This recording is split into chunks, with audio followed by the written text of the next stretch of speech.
women's vote's largely a myth. We actually know from polling that the economy tops both men and women's top issues, what that concerns them when they go there. Let me understand then, how much will it cost to provide unmeans-tested childcare for 1.3 million children? It will cost... It will obviously cost a lot to do so. We accept that. I presume you have the figures. Yes, I do. It does cost a lot to do it. The point I'm trying to make is that we're making it universal so that we are in a position to make sure that every child gets it, and those that can at the moment get free places will continue to get them. Those that have to pay won't, and we'll collect the money through taxation, mainly through corporate taxation. So how much will it cost? I'll give you the figure in a moment. You don't know it? You're logging into your iPad here. You've announced a major policy and you don't know how much it will cost? Can I give you the exact figure in a moment? Is this not exactly the issue with people and the Labour Party, which came up under Gordon Brown, that we cannot trust you with our money? Not at all. You don't know the figure.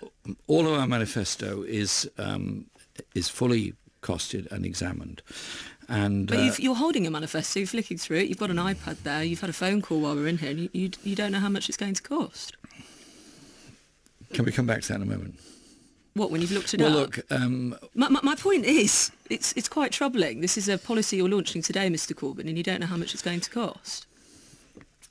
It hardly inspires the voters. I think what is important for the voters to understand is that if we don't invest in our children and we don't invest in them for the future, then they do less well in primary school, less well in secondary school, and less well in the future. But you don't know the cost. I want to give you an accurate figure. Why on earth are you giving free childcare to people who can afford it if it's unmeans tested? You don't have the figure. Hopefully somebody's emailing it to you. The important thing is that all children get a chance to grow up together. At the moment, we have a system which separates out in the sense that a child of wealthy parents may well be able to go to a paid-for preschool or nursery facility. Others will not get that chance because their parents can't afford it, or if they're poorer, will get a free place. But this is a very expensive policy, Mr Corbyn. I'm going to help you out with the figures. I've got them. Would you like to hear how much it's going to cost? What we think is that it's more important to invest for the whole community and collect the money back through taxation on the principle of universalism. So it's all coming from taxation. Which the same applies with National Health Service and applies with mainstream education. It's a staggering cost. Would you like to know how much your policy is going to cost, Mr Corbyn? What is your estimate of it? Well, it's actually Angela Rayner, your Shadow Education Secretary.